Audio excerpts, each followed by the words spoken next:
যুদ্ধের ছায়ায় বিশ্বাসের প্রথম পরীক্ষা।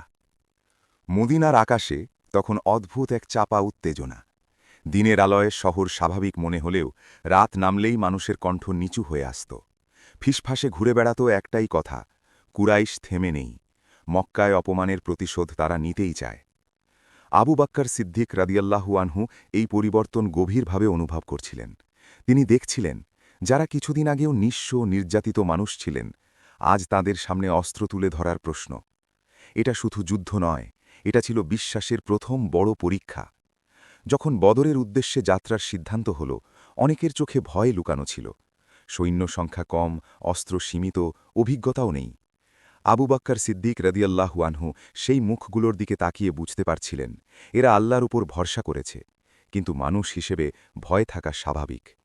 তিনি নিজেও ভয় অনুভব করেছিলেন, কিন্তু সেই ভয় তাকে দুর্বল করেনি, বরং আরও সচেতন করেছে। যুদ্ধের আগে রাতে তিনি রাসূল সাল্লাল্লাহু আলাইহি ওয়াসাল্লামের পাশে ছিলেন। রাসূল সাল্লাল্লাহু আলাইহি ওয়াসাল্লাম দোয়ার মধ্যে ডুবে আছেন, চোখে অশ্রু।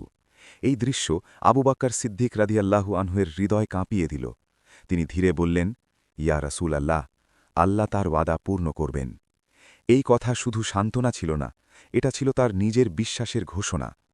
বদরের ময়দানে যখন যুদ্ধ শুরু হল, তিনি রাসূল সাল্লাল্লাহু আলাইহি ওয়াসাল্লামের ছায়ার মতো থাকলেন।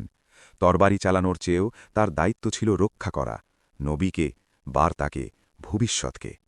চারপাশে ধুলো, চিৎকার, সংঘর্ষ, আর তার অন্তরে একটাই দৃঢ়তা। যুদ্ধ শেষ হলে বিজয়ের খবর ছড়িয়ে পড়ল। আনন্দ এল, কিন্তু আবু বাক্কার সিদ্দিক রাদিয়াল্লাহু আনহু গভীর চিন্তায় ডুবে গেলেন। তিনি জানতেন, এই জয় শত্রুকে আরও ক্ষিপ্ত করবে, সামনে আসছে আরও কঠিন দিন। বন্দীদের ব্যাপারে আলোচনা হল, কি করা হবে। মতভেদ দেখা দিল। আবু বাক্কার সিদ্দিক রাদিয়াল্লাহু আনহু করুণার পক্ষে মত দিলেন। তার কণ্ঠে ছিল মানবিকতা, আশা, হয়তো এরা একদিন সত্য বুঝবে। এই সিদ্ধান্ত সহজ ছিল না, কিন্তু এতে ফুটে উঠল তার চরিত্র, শক্তির সঙ্গে দয়া, দৃঢ়তার সঙ্গে হৃদয়। বদরের রাত নেমে এল। বিজয়ের আলো থাকলেও আকাশে তখনও যুদ্ধের ছায়া। আবু বাক্কার সিদ্দিক রাদিয়াল্লাহু আনহু জানতেন, এটা শুরু মাত্র। বিশ্বাসকে রক্ষা করতে সামনে আরও রক্ত, আরও অশ্রু অপেক্ষা করছে। ইসলামের গৌরবময় ইতিহাস নিয়ে নির্মিত ভিডিও চিত্র আমরা ধারাবাহিকভাবে তুলে ধরছি আমাদের চ্যানেলে। আপনি যদি নতুন হয়ে থাকেন তাহলে চ্যানেলটি সাবস্ক্রাইব করার অনুরোধ রইল। আজকের ভিডিওটি কেমন ছিল কমেন্ট করে জানাতে ভুলবেন না।